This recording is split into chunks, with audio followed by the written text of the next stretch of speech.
Salam sejahtera bagi kita semua, damai di hati. Kembali lagi lewat YouTube channel Marturia Bukit Kasih.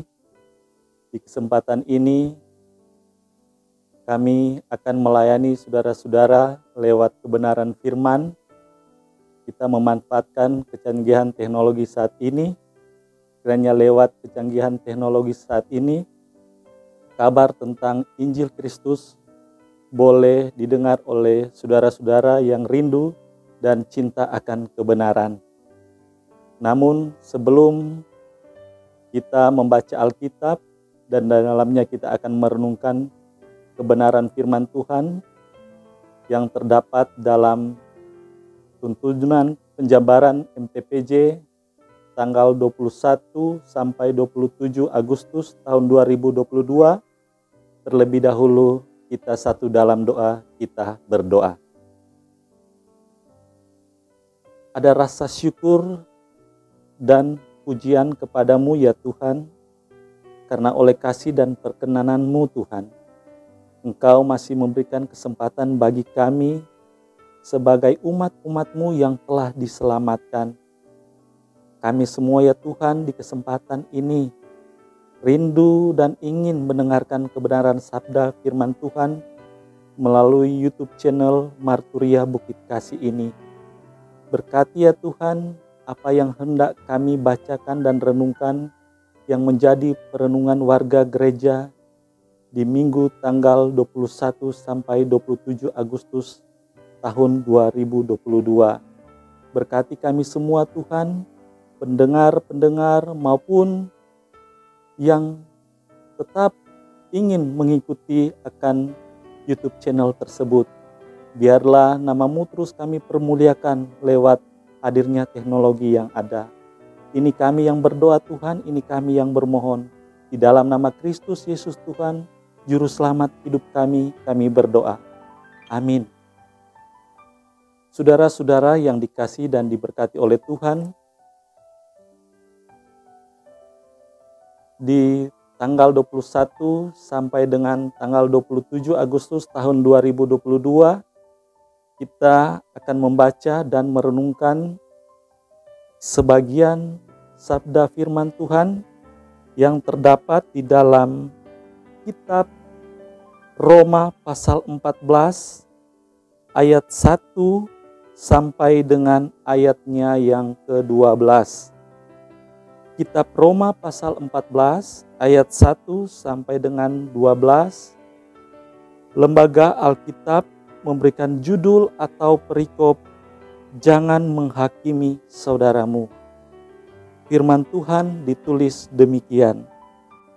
Terimalah orang yang lemah imannya tanpa mempercakapkan pendapatnya, yang seorang yakin bahwa ia boleh makan segala jenis makanan, tetapi orang yang lemah imannya hanya makan sayuran-sayuran saja. Siapa yang makan, janganlah menghina orang yang tidak makan.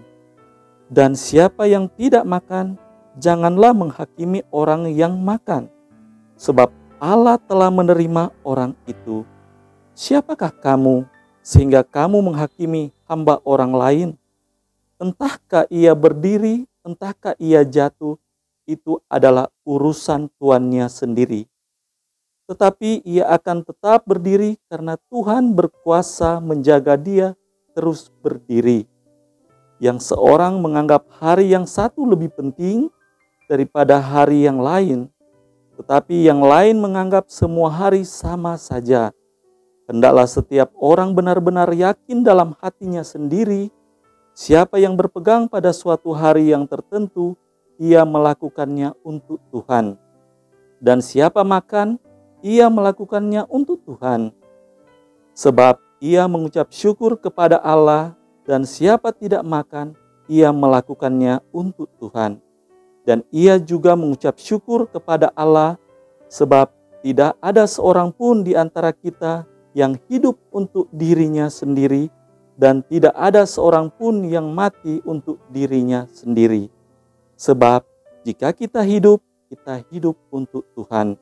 Dan jika kita mati, kita mati untuk Tuhan. Jadi, baik hidup atau mati, kita adalah milik Tuhan. Sebab untuk itulah Kristus telah mati dan hidup kembali, supaya Ia menjadi Tuhan, baik atas orang-orang mati maupun atas orang-orang hidup. Tetapi engkau, mengapakah engkau menghakimi saudaramu? Atau mengapakah engkau menghina saudaramu? Sebab kita semua harus menghadap tahta pengadilan Allah. Karena ada tertulis, demi aku hidup, demikianlah firman Tuhan. Semua orang akan bertekuk lutut di hadapanku, dan semua orang akan memuliakan Allah. Demikianlah setiap orang di antara kita akan memberi pertanggungjawab tentang dirinya sendiri kepada Allah. Demikian jauh sabda firman Tuhan yang menjadi perenungan warga gereja dimulai pada tanggal 21 sampai dengan tanggal 27 Agustus tahun 2022. Saudara-saudara yang dikasihi dan diberkati oleh Tuhan, tema bulanan merajut spiritualitas bergereja, berbangsa, dan bernegara. Tema mingguan, jangan menghakimi. Alasan pemilihan tema, kendati ada undang-undang IT yang menjamin kebebasan dan membatasi penyalahgunaan media sosial, namun masih terjadi penyebaran informasi yang tidak bertanggung jawab. Seperti penyebaran paham radikalisme, eksklusifisme, dan individualisme, pembenaran diri dan menyalahkan pendapat orang lain yang bernuansa menghakimi dan mendiskreditkan pihak lain adalah keadaan yang memperhatikan. Sebab terjadi polarisasi dalam masyarakat, lebih parah lagi medsos menjadi sarana penyebaran berita bohong atau hoaks. Nah, saudara-saudara yang dikasihi dan diberkati oleh Tuhan, hal-hal demikian tidak hanya terjadi dalam konteks politik, sosial, kemasyarakatan, tetapi telah memasuki interaksi orang percaya dalam bergereja, menghadapi dan menyikapi realitas kehidupan jemaat dan masyarakat seperti yang tergambar dalam uraian di atas. Maka perenungan sepanjang minggu berjalan di tanggal 21 sampai 27 Agustus tahun 2022, yaitu jangan menghakimi. Pembahasan teks Alkitab, surat Paulus kepada jemaat di Roma ditulis saat berada di Korintus, di rumah Gaius pada tahun 57 Masehi. Kekristenan cepat menyebar di kota Roma sebelum Paulus tiba di sana. Seperti pepatah lama berkata, banyak jalan menuju ke Roma. Di sana terdapat banyak akses jalan yang dibangun di setiap daerah yang dikuasai Kekaisaran Roma untuk mempermudah dan mempercepat mobilitas pengiriman bahan makanan dan material, pasukan dan lain sebagainya, termasuk penyebaran ajaran tentang Yesus Kristus. Roma merupakan pusat parlemen Kekaisaran Roma, dan jemaat di Roma terdiri dari Kristen Yahudi dan orang Kristen non-Yahudi. Nah, saudara-saudara yang dikasihi dan diberkati oleh Tuhan, Paulus mengajak jemaat untuk saling menerima sebagai sahabat dan saudara. Orang Kristen Yahudi menganggap orang Kristen non-Yahudi bukan sebagai sahabat atau saudara seiman yang sepadan, karena mereka berkeyakinan bahwa keselamatan harus melaksanakan hukum Taurat dan tradisi Israel sebagai bangsa pilihan Allah. Orang Kristen Yahudi merasa eksklusif yang dipilih Allah, dalam tanda kutip, dan dalam dunia budaya Yunani Romawi saat itu, larangan makan tidak ada pembatasan dan larangan tentang makanan Tetapi bagi orang Yahudi, melaksanakan yang dilarang oleh hukum Taurat merupakan tuntutan iman dan wajib dilaksanakan.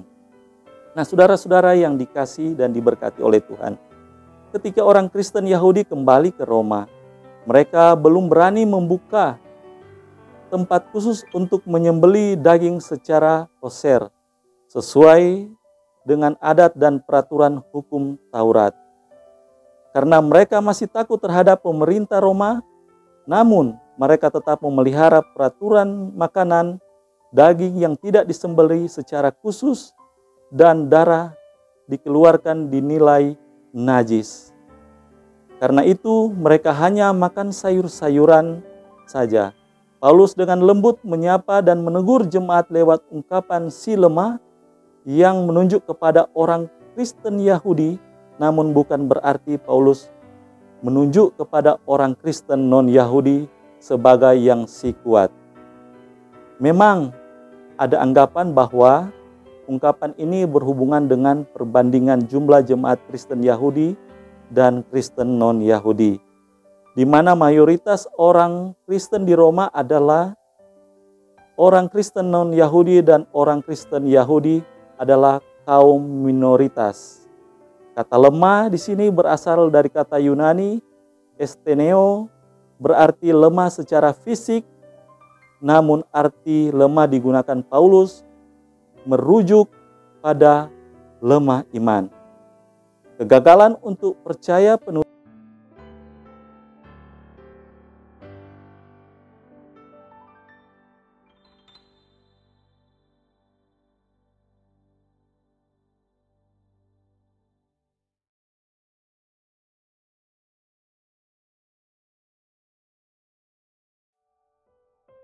semua hari sama saja.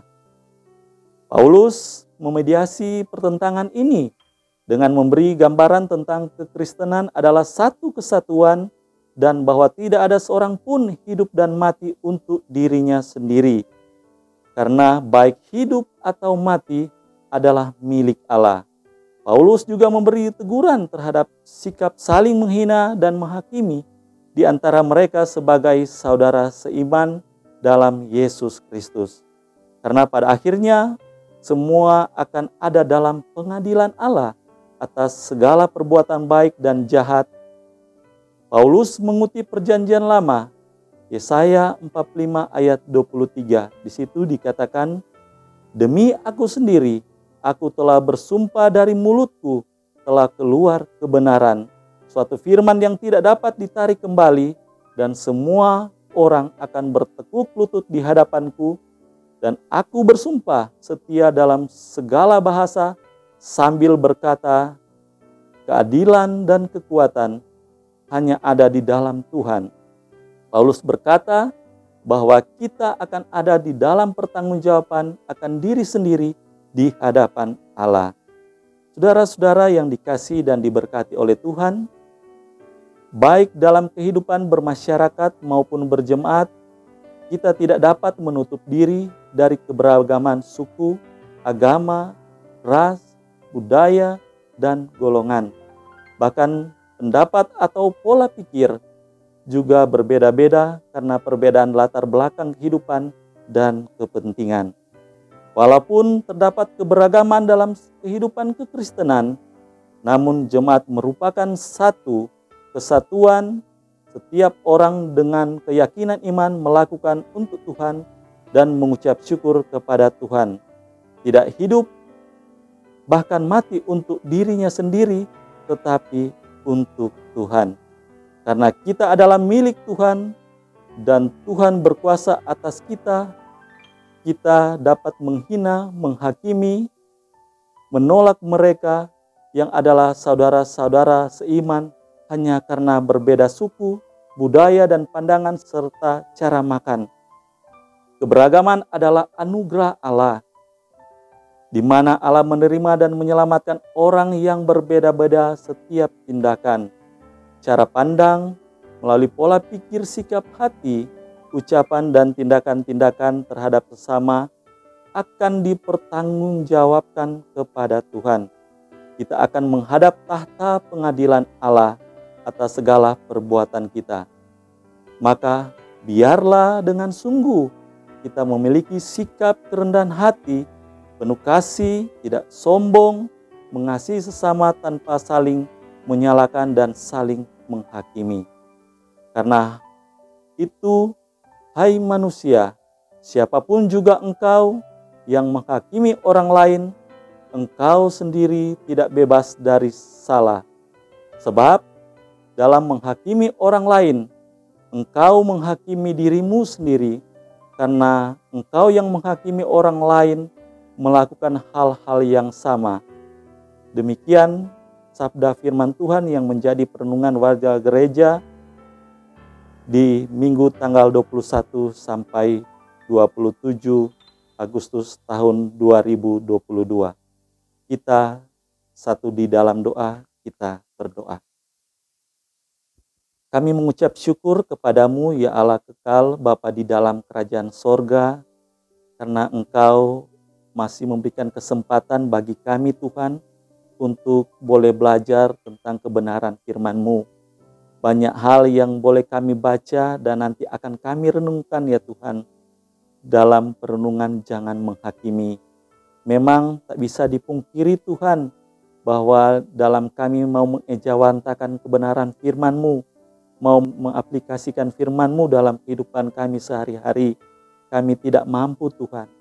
Untuk itu Tuhan, dengan penuh kerendahan diri, kami mohon lewat kuasa Roh Kudus-Mu ya Tuhan, kiranya memampukan kami agar supaya hari demi hari ya Tuhan, kami dalam sikap hidup kami boleh berkenan di mata-Mu.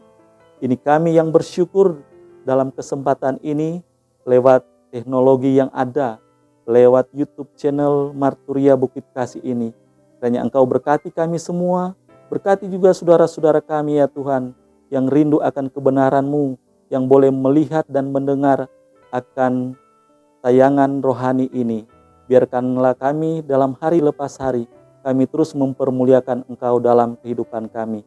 Ini doa permohonan dan ungkapan syukur kami yang kami mau alaskan ke dalam tangan-Mu yang penuh kasih.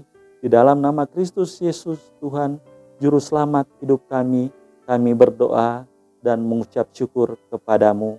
Haleluya. Amin.